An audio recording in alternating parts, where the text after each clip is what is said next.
ప్రభుత్వం ఆశా వర్కర్లకు కొన్ని పనులు చేయరాదని వైద్య కమిషనర్ మరియు జిల్లా డిఎంహెచ్ఓ ఉత్తర్వులున్నా లెక్క చేయకుండా ఉదయం నుండి సాయంత్రం వరకు సచివాలయం వద్ద విలేజ్ క్లినిక్ల వద్ద విధులు నిర్వహించాలని, రిజిస్టర్లో సంతకాలు చేయాలని, లేదంటే ఉద్యోగాలు మానుకోండని ఆశా వర్కర్లను కించపరిచే విధంగా అవమానకరంగా ఎమ్మెల్యేకి కొంతమంది ఏఎన్ఎంస్ వ్యవహరిస్తున్నారు. వారు చేయవలసిన పనులు చేయకుండా ఆశా వర్కర్లతో పని ఒత్తిడి చేయిస్తున్నారు. ఆ పని ఒత్తిడి తట్టుకోలేక, అవమానాలు భరించలేక ఆత్మహత్యకు ఆశా వర్కర్లు సిద్ధపడుతున్నారు. అధికారుల వేధింపులు ఎంత తీవ్రస్థాయిలో ఉన్నాయో గమనించగలరు. ఈ క్రింద తెలియపరిచిన అంశాలను సమ్మెకాలపు ఒప్పందాలను అమలుకు సహకరించవలసిందిగా కోరుచున్నాము. ఇది మనం ఇచ్చేది డిమాండ్. మన డిమాండ్స్ అవుతా చూడండి. ఫస్ట్ డిమాండ్ వచ్చేసి పిహెచ్సి సచివాలయంలో విలేజ్ క్లినిక్లలో ఆశాలను ప్రతిరోజు ఉదయం నుండి సాయంత్రం వరకు ఉంచరాదు.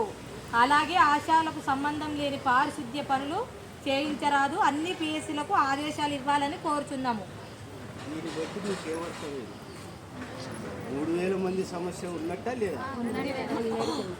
రెండోది, పిహెచ్సి సచివాలయంలోన విలేజ్ క్లినిక్లలో ఉదయం నుండి సాయంత్రం వరకు హాజరు రిజిస్టర్లో సంతకాలు చేయించరాదని ఆదేశాలను జిల్లా వైద్యాధికారి తగు ఆదేశాలు ఇవ్వాలని చెప్పి పెట్టినాం. రెండోది అంటే ఎక్కడ పొద్దున సంతకం చేయాలా, మాసర ఒక సంతకం చేయాలని కూడా పెట్టినారు కదా, అవి మనకు వర్తించవని చెప్పి అడుగుతున్నాము.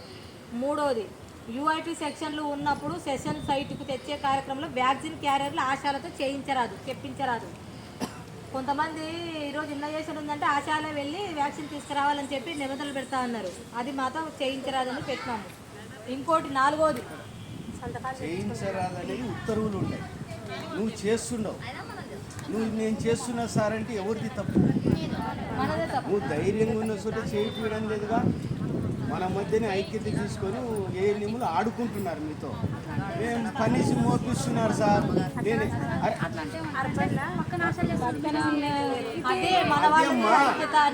చెప్పే మిమ్మల్ని తొక్కుతున్నారు. నీకు చట్టం ఏం చెప్తుంది? ఇదే డిఎంహెచ్ఓ కదా సర్క్యులర్ ఇచ్చింది. డిఎంహెచ్ఓ చెప్పిన సర్క్యులర్ కదా మనం చెప్పేది. వాళ్ళు వచ్చి అర్బన్లో సంతకాలు పెడతారు పొద్దునపూట, కానీ మళ్ళీ పక్కన తీసుకుపోవాలి. డిఎంహెచ్ఓ సర్క్యులర్ ఉత్తర్వులు వాళ్ళు అమలు చేయాలి. నువ్వు అమలు చేయనని కూర్చోండి. ఐకమత్యంగా ఎట్లా అమలు జరుగుతుందో మన మధ్యనే ఐక్యతను తీర్చుకొని ఆడ చేస్తున్నారు, ఈడ చేస్తున్నారు, నువ్వు సేవని కక్ష కట్టి భయంతో నువ్వు చేస్తున్నావు. దానికి నేను ఏం చేయాలా? మరొకసారి గ్రీవెన్స్లో సర్క్యులర్ పంపమంటుంది. ఐకమత్యం మన ఐక్యత రావాలంటే నీ నుంచి సర్క్యులర్ మళ్ళీ పోవాలి. ఇప్పటి కూడా నువ్వు నిలవడం అనుకో, నేనేం చేయాలా? నేను సాధించి పెట్టి నువ్వు తినకపోతే అవగాహన. 4వ పాయింట్, ఎన్సిడి లెప్రసీ సర్వే భౌతికముగా మాత్రమే చేయించవలను. ఆశా కార్యకర్తలకు సంబంధం లేని డేటాను ఆన్లైన్లో ఆశా కార్యకర్తలు ఎంటర్ చేయనవసరం లేదు. అంటే ఆన్లైన్ చేయిస్తారు కదా కొట్టమని, అది మనకు సంబంధం లేదు. ఏం చేయాల్సిన పని అది కూడా అడుగుతున్నాం మనం చెయ్యమని. 5వది, హై రిస్క్ గర్భవతులు జిల్లా హాస్పిటల్కి కానీ టీచింగ్ హాస్పిటల్కి కానీ రెఫర్ చేసిన సందర్భంలోన ఏఎన్ఎం కూడా మనతో పాటు రావాలి. ఖచ్చితంగా రావాలి.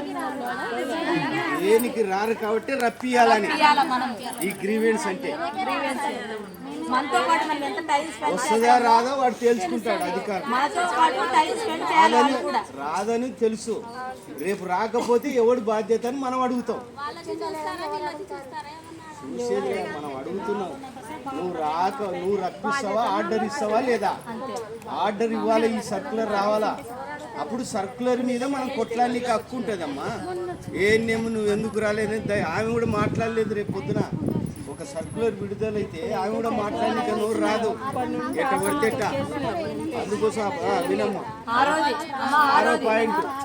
6వ పాయింట్, పిఎంఎంవివై పథకానికి అర్హులైన గర్భిణీ స్త్రీలు అర్జీలు దాఖలు చేసే సందర్భంలో సంబంధిత జిరాక్స్ కొరకు తగు ఖర్చులు అవుతున్నాయి. ఖర్చులు ఇవ్వాలి, ప్రభుత్వమే ఇవ్వాలి ఖర్చులు. అదే అడుగుతున్నాము. 4000 రూపాయలు ఆశా వర్కర్ ఖర్చులు అవుతున్నాయి. నెల జీతం, వివిధ రూపాయలు ఛార్జీలు కానీ ఖర్చులు కానీ ఏమన్నా కానీ ఎవడు ఇవ్వాల? 6000 జీతానికి ఇంత వెట్టి చాకిరి బరువు మోయాలన్నా అవమానకరంగా. ఎవడు బాధ్యత దీనికి? కాబట్టి దాని మీద ఏం చెప్తావు? నీ ప్రభుత్వం లెటర్ రాస్తావా? ఆ ఖర్చులు భరిస్తారా? మాకు సమాధానం కావాలా. ఇది అడుగుతుంది స్టేట్ గవర్నమెంట్ మనం ఈయనగా ఈ నుండి రాసి పంపిస్తేనే కదా ప్రభుత్వానికి అర్థమయ్యేది అన్ని జిల్లాలు ఈ డిమాండ్ అడుగుతున్నారని. అది ఖర్చులు అంటే అది దాని అర్థం తిరిగి చెల్లించాలి మీరు. 7వది ప్రభుత్వ హామీ ఇచ్చిన మొబైల్లోని ఈ ఆశా యాప్లో సమస్యలు ఎప్పటికప్పుడు పరిష్కరించుకొని వారి యాప్లో ప్రతిరోజు ఉదయం 9 గంటలకు లాగిన్ చేయించే యాప్లో పెండింగ్ పనులు మొత్తం ఎప్పటికప్పుడు క్లియర్ చేయించవాలని ఆదేశాలు కూడా ఇవ్వడం జరిగింది. మన ఫోన్ ప్రాబ్లం ఉన్నా ఏదున్నా మీ పర్సనల్ ఫోన్లో చేయి, మీ గవర్నమెంట్ అది మనం చేస్తున్నాం కాబట్టి మనం పొరపాటు, అది మనదే పొరపాటు. అదేమ్మా వాళ్ళు అంటుంటారు కాబట్టి దీనికి సమాధానం చెప్పురా అని అడుగుతున్నాం. అది ఏఎన్ఎంలు అడుగుతుంటారు, సొంతం ఫోన్ కొనుక్కోమంటాడు రకరకాలు. ఎవడు దానికి ఏం మార్గం, దానికి ఏం మస్తుగా అంటది నోరుందని.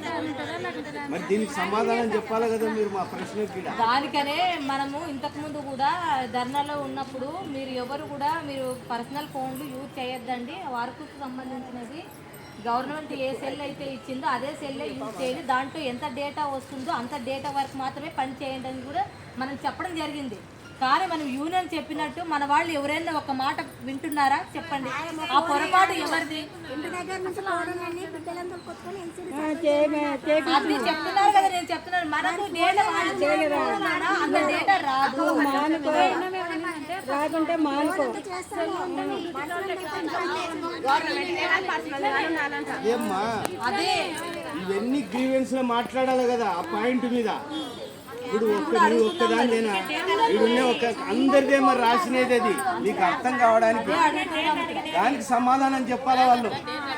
ఇప్పుడు కొంతమందికైనా ఆశా వర్కర్లకి సమస్య ఉండేది, 3,000 మంది